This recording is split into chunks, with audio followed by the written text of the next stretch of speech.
Welcome to the webinar. Please stand by. The webinar will begin shortly. Please remain on the line.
Welcome to the webinar. You have entered as an attendee in listen-only mode. First of all, I would like to render a very sorry for joining the webinar very late because of some technical glitches.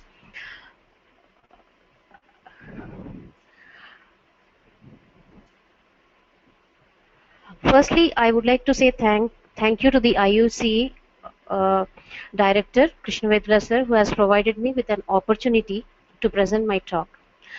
Today's talk is going to be on 6 C's for effective teaching.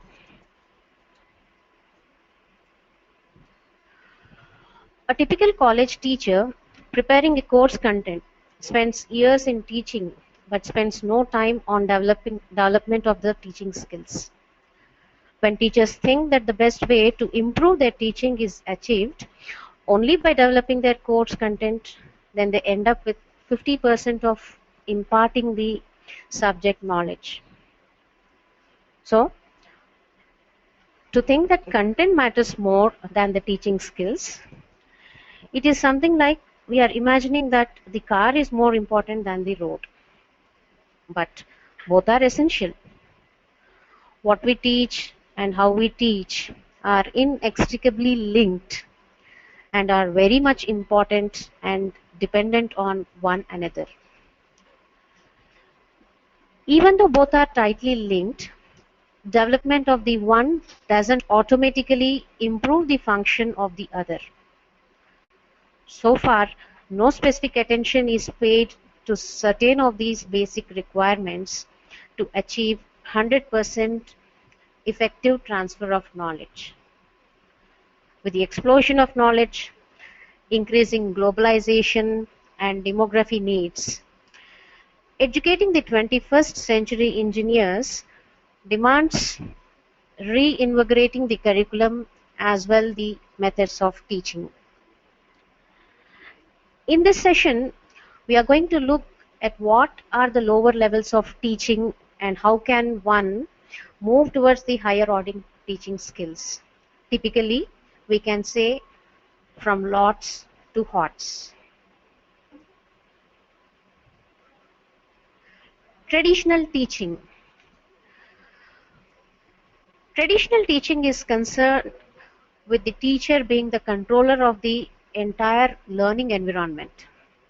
The power and responsibility are held by the teacher, and they play the role of instructor in the form of presenting lectures, giving assignments and so, and also as decision makers in regards to curriculum content and specific outcomes.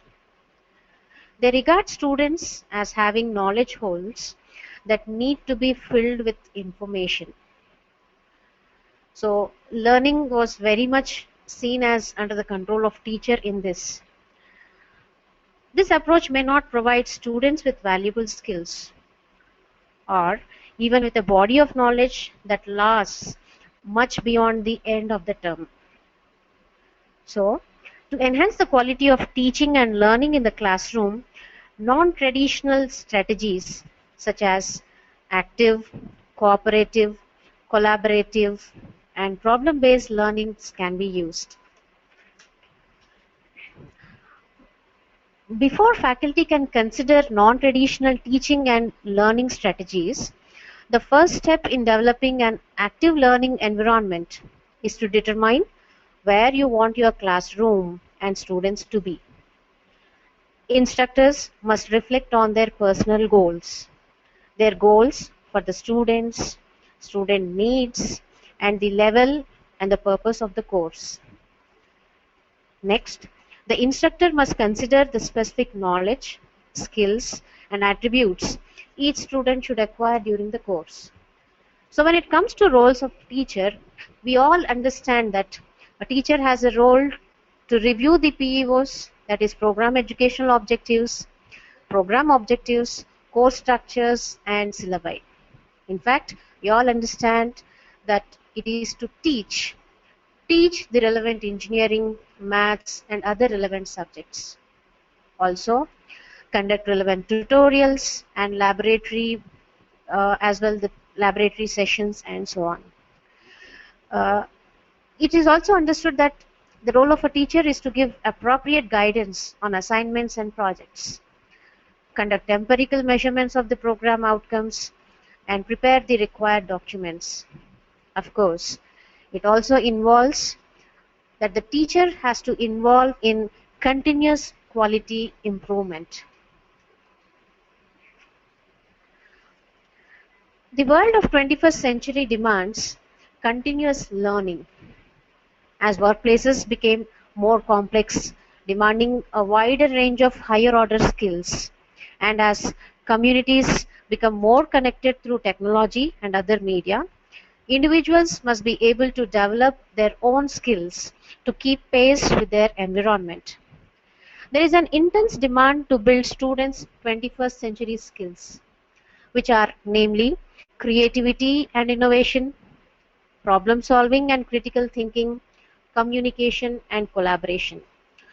So far, of course, many other skills are of course required, but it is seen that these are the three skills that a 21st learner should have. So, if we have to give this 21st century skills, we have to definitely go beyond the traditional way of teaching as well the learning. The focus of education has now shifted from educator to the learner. Outcome-based education, which is a systematic approach to the curriculum reform, is rapidly gaining attention worldwide. And a growing number of institutions across countries have mandated this OBE.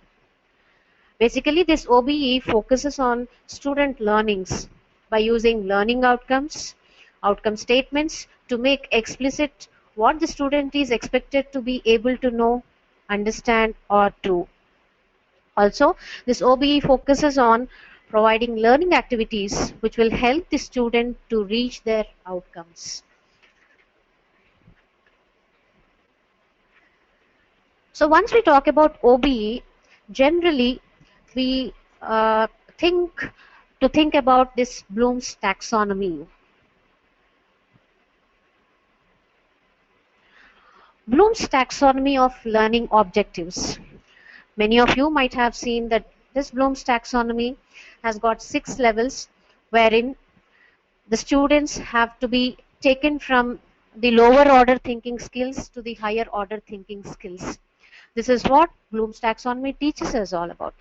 There are 6 skills like remembering, understanding, applying, analyzing, evaluating, and creating. What we see is 95% of the questions on introductory level exams focus on remembering and understanding part of the student. Of course, very few questions are asked in the applying and analyzing in GRE and exams like MCAT and others. But what students really need to learn is how to do, what to do is there in the upper level of Bloom's taxonomy, which Bloom has defined it as the higher order thinking skill. So Bloom's taxonomy was actually designed for assessment, but it also laid foundation for developing the learning objectives. The taxonomy influenced the practitioners to think about objectives of teaching, wherein remembering is the memory of the learner who learns the materials, contents by recalling the facts, the terms, basic concepts and answers. Understanding, of course, is the demonstration of understanding of the facts and ideas by organizing them, comparing, translating, and etc. Applying, the third level, which is where the student will apply in solving the problems in new kind of situations, just like whatever he has acquired from the last 2 levels. So these are the 3 levels which are considered as the lower order thinking skills, where most of our curriculum has focused on. But when we have to go about, we have to also look at the analyzing, evaluating, and creating content, because creation is the one which helps in compiling the information together in a different way by combining elements in new patterns and proposing alternative solutions, which is what a 21st century learner must have. So teachers need to help learners develop both lots and hots. That is from lower order teaching skills as well and the higher order teaching skills. To be truly effective, teachers must also prepare students for the learning they will have to do after they leave from their classrooms. So using the taxonomy, teachers have, of course, have a framework available to them that allows them to scaffold teaching these thinking skills in a structured way.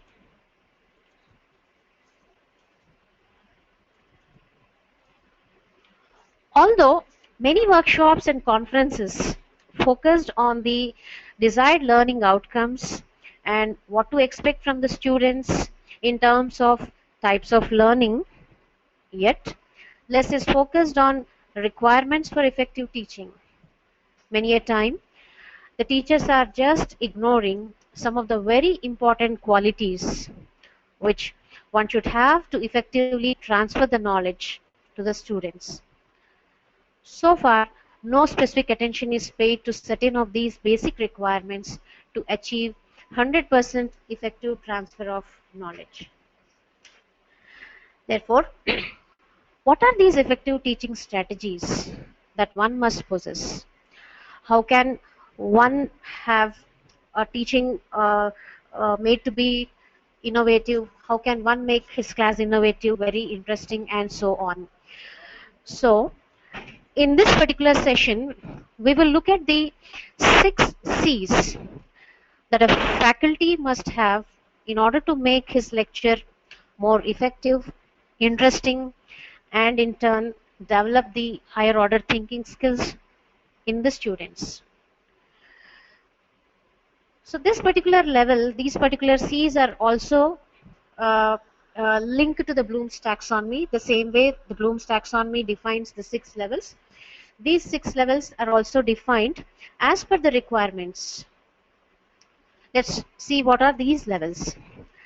First one being the content, the knowledge that a faculty must possess. Second one, the communication, how effectively we can communicate. Third, the confidence. Fourth one, the critical thinking. Fifth, collaboration. The sixth one being creativity. So the first 3 levels, I define them to be the lower order teaching skills, which almost every one of us do in our classrooms. But to make it more interesting, more innovative, we have to actually move to the next 3 levels, that is critical thinking, collaborating, and having some creativity.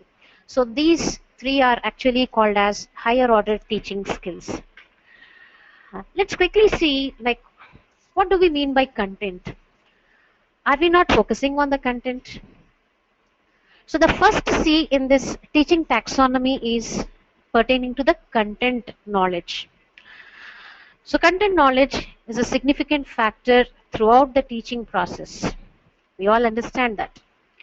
Good subject knowledge is crucial in designing the tasks and resources, as well presenting information or asking questions or giving formative and summative feedback. Different kinds of knowledge are required for a teacher in order to teach effectively.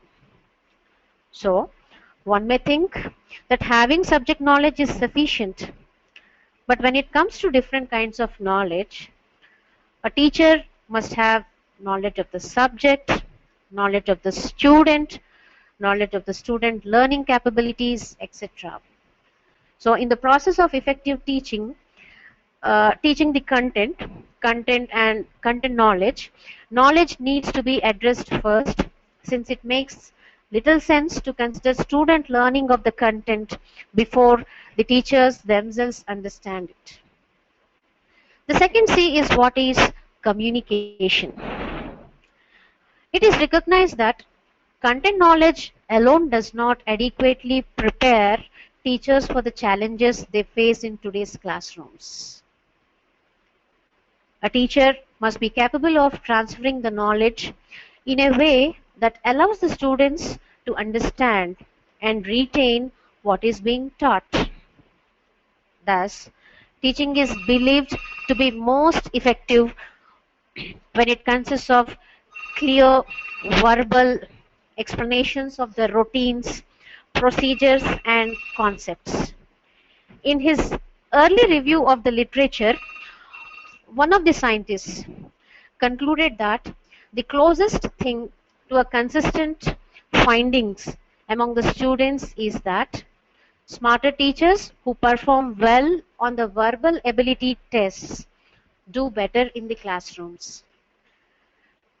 So, is it just the verbal communication which is required? Means no. Apart from verbal communication, usage of visual aids like overhead projectors, smart boards, etc. play a vital role in providing a concrete support for the concepts and the ideas. Therefore, in monitoring the student progress, effective communication between the teacher and the student is essential, whether it is verbal or non-verbal kind of thing.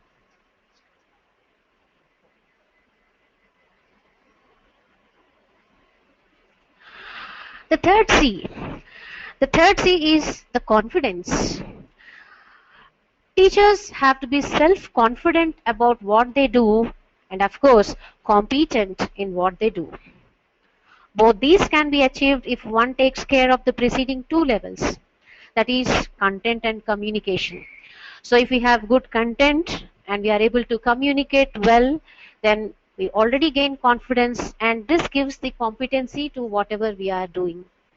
So, gaining self-confidence and developing one's teaching ability are closely related, and working on either concern leads to the improvement on the other. So, it is observed that, as already mentioned, that most of the classroom teachings have these first threes in common that are considered as lower order teaching skills. So, I term these three as LOTS, as already mentioned, lower order teaching skills. So, the first step to move towards higher order teaching skills is the critical thinking. Critical thinking means making reasoned judgments that are logical and well thought of. It is a way of thinking in which you don't simply accept all arguments and conclusions you are exposed to, but rather have an attitude involving questioning such arguments and conclusions. It requires wanting to see what evidence is involved to support a particular argument or conclusion. Someone with critical thinking skill is able to understand the logical connection between the ideas. Teaching the ability to think critically is, of course, the primary goal of the education, and this is what is required in 21st century learner. This, in fact, must be possessed by teacher himself. So, teachers cannot push the students to think more deeply unless they do have it by themselves. When it goes to the fifth C, it is the collaboration. So, this is something which generally most of the teachers they don't do, because teachers who have consistent opportunities to work with effective colleagues also improve their teaching effectiveness. What is observed is that traditionally teachers collaborate horizontally with other teachers in their same grade level or subject area department. So simply they exchange the ideas that, okay, we have taught this in the class and there was some kind of confusion, how we have resolved it, only that much is being dealt. But if they connect vertically, when I mean to say vertically, I mean that with the different subject teachers, they can embrace wider knowledge, which makes the person become more versatile teacher. The best example that I can say, or one of the examples, is that a teacher who is supposed to teach about a topic on Laplace transform, he would teach only the formulae but does not teach the application of it. So, a student doesn't understand and he gets bored.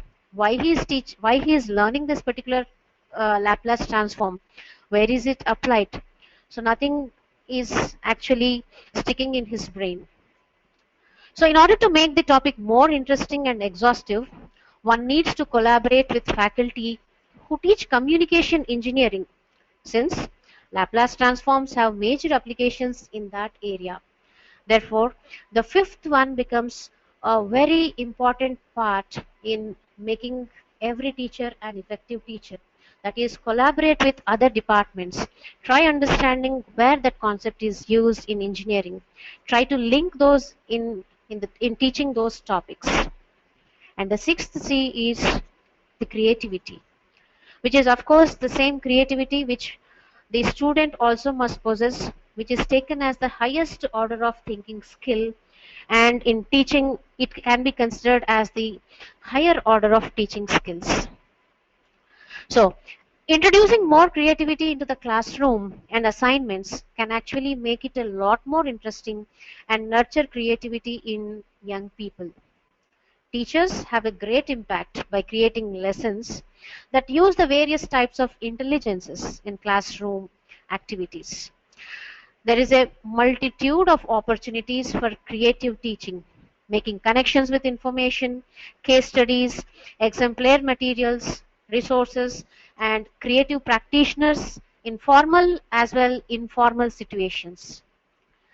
So, an exploratory attitude towards teaching helps to prevent the feeling of being stuck in a rut. What I mean is working on the same teaching points in the same way year after year. So, when it comes to teaching and learning taxonomies, you can clearly see that there's a very close link between the teaching taxonomy and the learning taxonomy, which was given by Bloom, of course. So, when a student is supposed to move from lower order to higher order thinking skill, a faculty has to move from lower order teaching skill to higher order teaching skill. Then only we can make the 21st century learner have all these skills.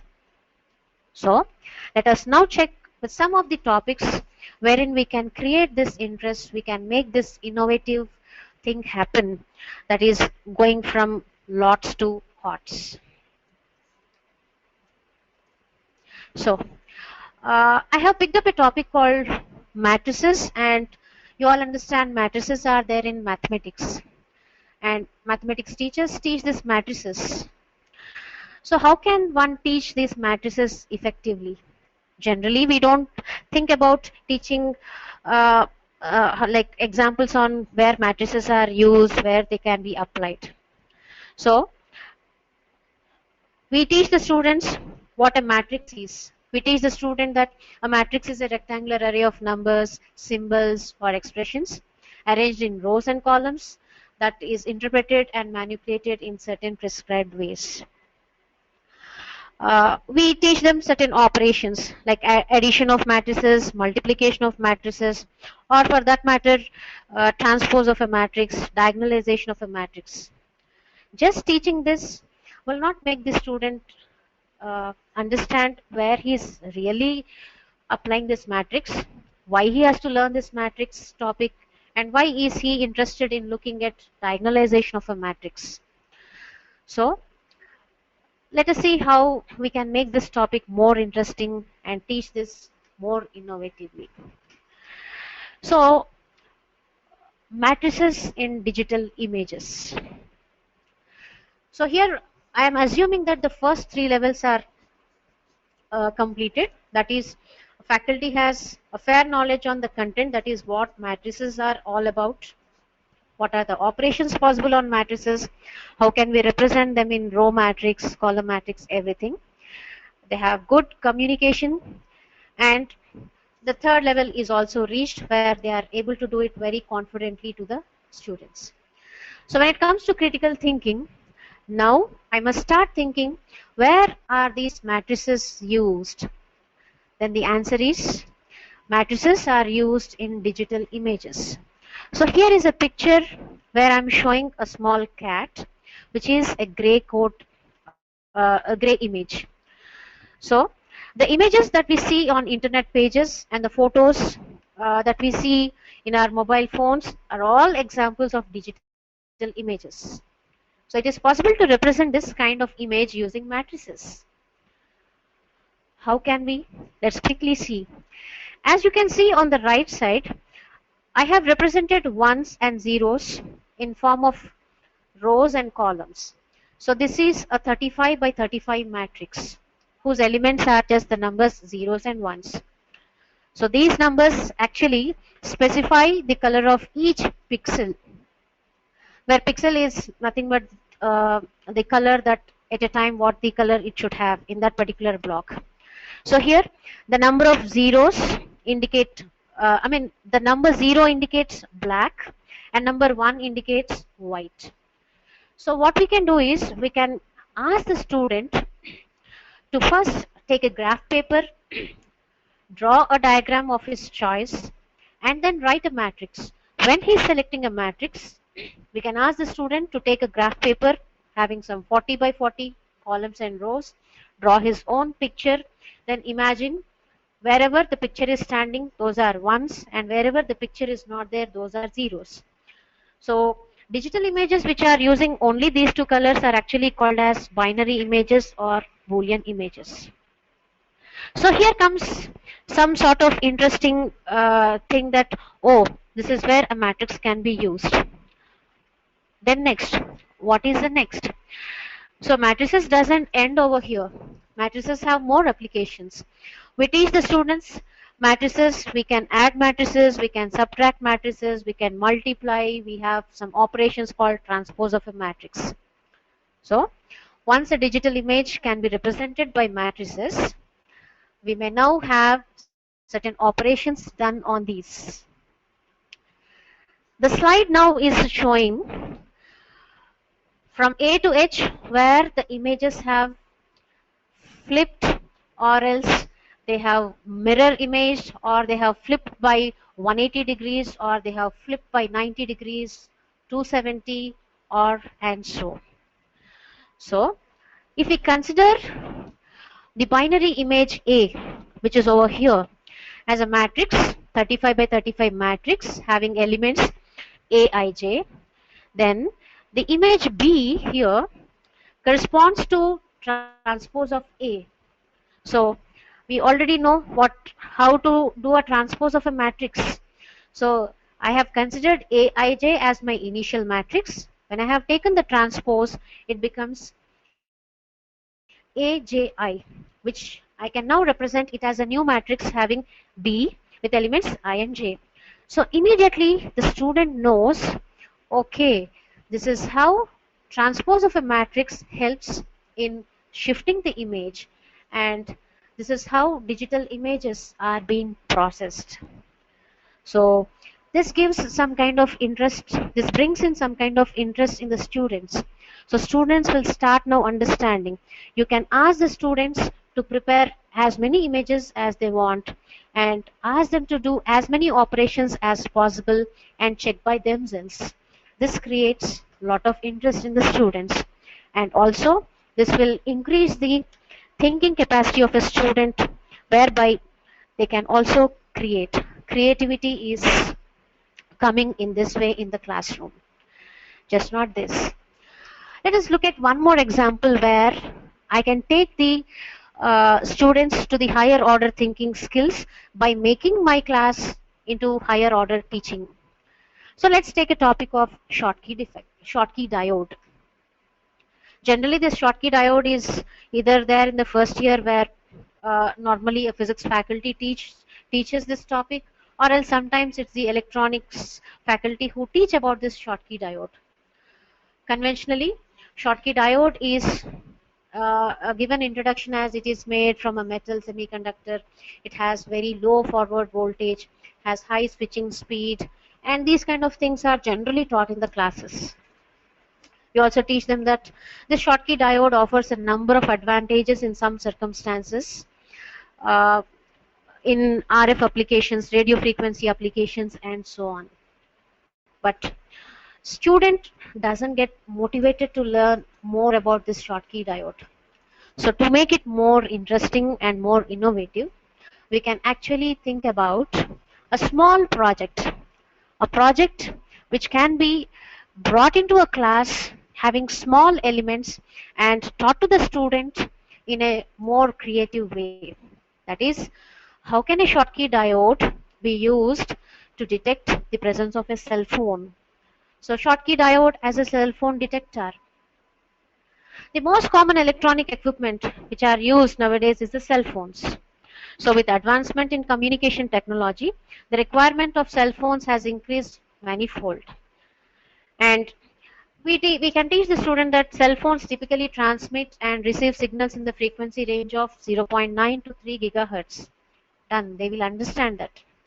In normal condition, when there is no RF signal, the voltage across this diode will be negligible, and even though this voltage is amplified by the transistor amplifier which is over here, yet output voltage is less than the reference voltage which is applied to the inverting terminal, and you can see no light emitted in the absence of a cell phone over there.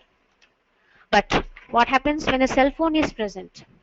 So you can bring a cell phone into the vicinity of this circuit which you have kept in the classroom, wherein the cell phone is radiating some RF signals.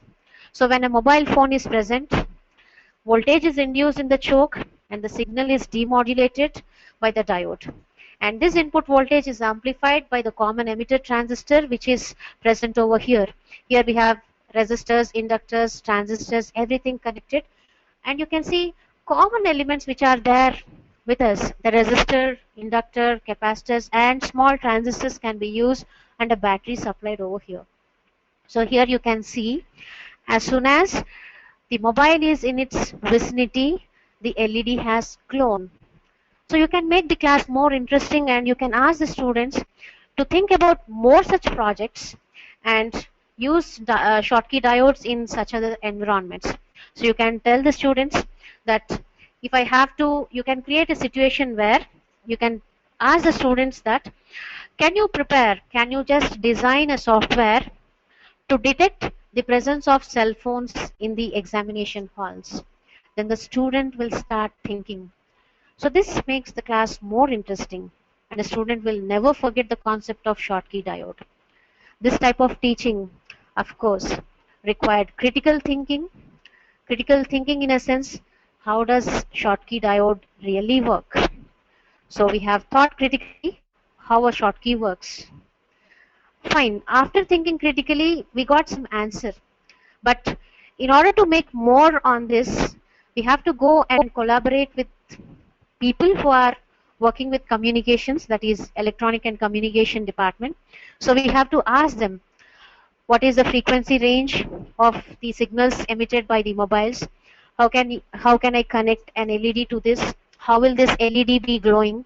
All these things can be taught if we are collaborating with some other faculty, as I said, in vertical mode. Of course, it requires creativity. Creativity in a sense, now we have to create some situation wherein teacher himself has prepared a circuit practically showing the functioning of a Schottky diode. So you can create more such situations for your class and ask the students to have more such things. So I would say we have to move from lots to hots, lower order teaching skills to higher order teaching skills. If we have to make the student move from lower order thinking skills to higher order thinking skills. So let's practice. Thank you one and all for your patience listening, and the session is open for any kind of questions now.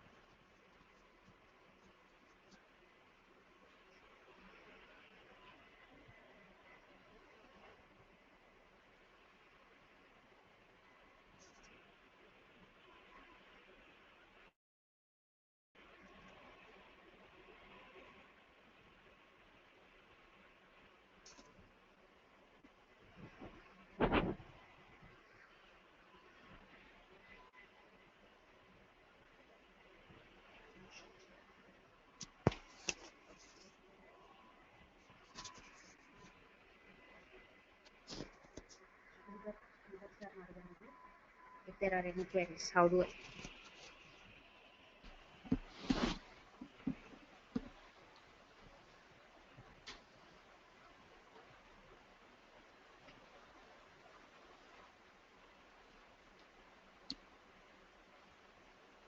Hello, ma'am.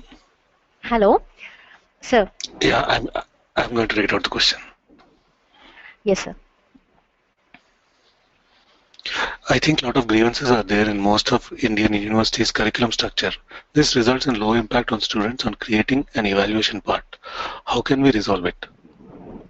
So, can you repeat the question, sir? I think a lot of grievances are there in most of Indian university curriculum structure. This results in lower impact on students on creating an evaluation part. How can we resolve it? No, these things can be actually like when we bring in some difference in the classrooms, we can in fact, like here what we are following is we have a system where mid examination is there, which is conducted at college level, and we have a system where external examination is there.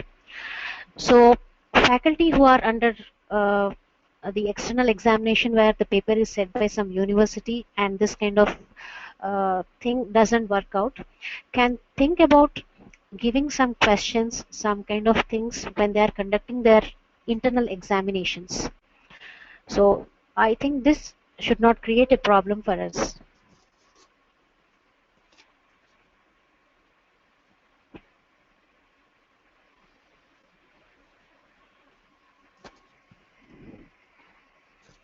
When we have to work on stipulated time for a course, how do we apply all these concepts in a class session?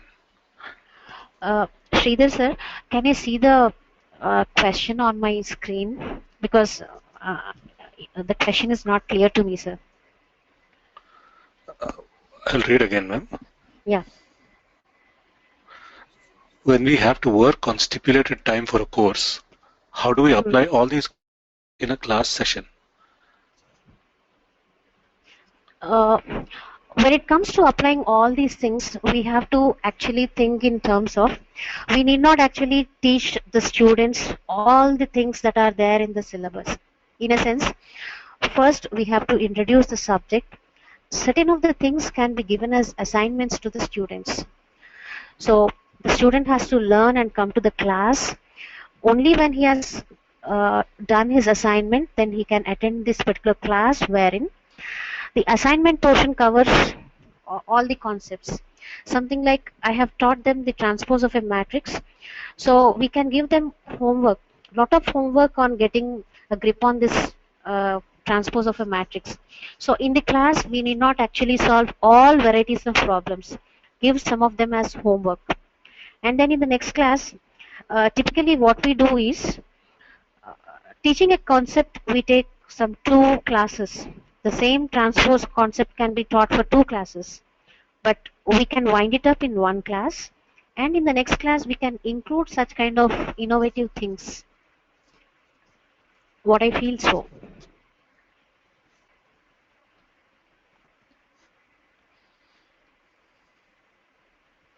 How can we apply 6 C's in a big class of more than 60 students? Uh, so we can make some groups actually. Uh, we can actually make a group of students when the class is of 60. We can make them into some six groups having 10 students, and for every group we can give a different set of assignment, because as I said, the first three levels are the ones which we are doing in our regular classes. Then to go for the next three levels, we ourselves first of all have to have some assignments, six assignments in our hands, wherein each assignment has a difference in the content that we will give, difference in the question that we will pose. This should actually resolve the problem of taking the students to the next levels.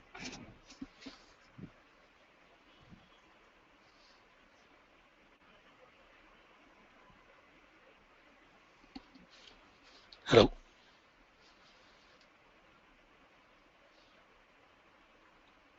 Hello.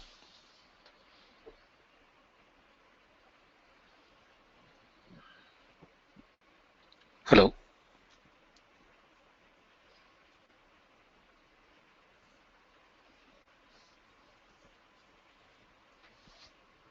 Hello. Yes, ma'am. If we want to do effective teaching, is it possible or necessary to apply all the 6 C's? So, I'm sorry, sir. Please pardon me one more time, sir. The question. If we want to do the effective teaching, is it possible or necessary to apply all the 6 C's? Yes. Why I say yes is because effective transfer of knowledge, because it's just not transferring of knowledge, because the student has to have critical thinking capacity in him.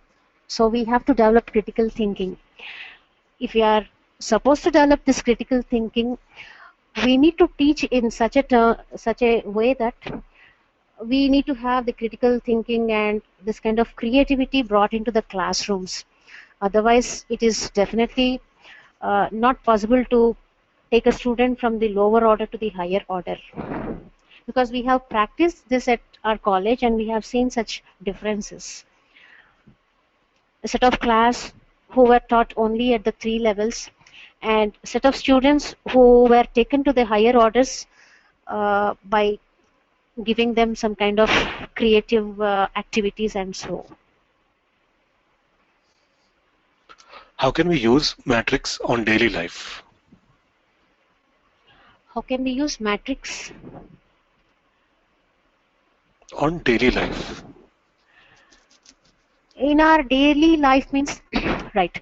Suppose in our daily life, if we look at some kind of company, let us say, which is producing goods, agriculture goods, manufacturing goods, and let us say some other goods.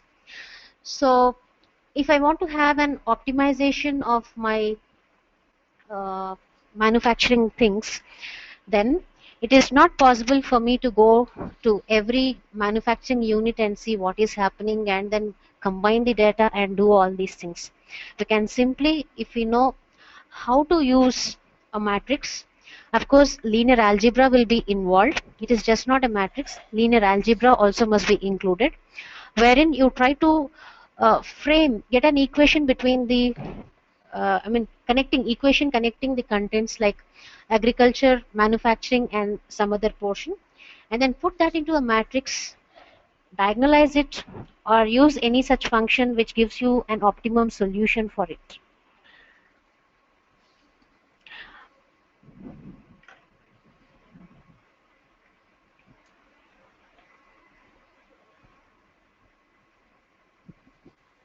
How many assignments can we give maximum? I think single assignment per course, and that also after 70-75% of course completion. What are your comments on that? Sir, I'm extremely sorry. The question is not clear, sir. Sir, can you please repeat the question? How many assignments can we give maximum? I think single assignment per course, and that also after 70-75% of course completion. What is your comment on that? I agree with your point, sir. The thing is, the assignment should have some kind of thing which is just not taken from a single textbook and then simply submitted to us. Assignment should be given in such a fashion that student has to at least refer 2 to 3 books to come to a conclusion about the question, and then submit that particular answer to whatever is given in that particular assignment. So that requires just not one topic. He has to have a knowledge of the, let's say, first unit, second unit, and third unit. So I feel after finishing the 75% of syllabus, if we are giving one assignment, but it must be an effective assignment where the student has to really work with more than 3 books and then submit the assignment. Thank you, ma'am. There are a few more questions which I will send by email and all the comments also. Okay, sir. Thank you very much for providing me with the opportunity, sir. I thank all the listeners who were patiently listening to this webinar. Any kind of feedback can be mailed at the email address that is provided. Thank you, one and all. Thank you.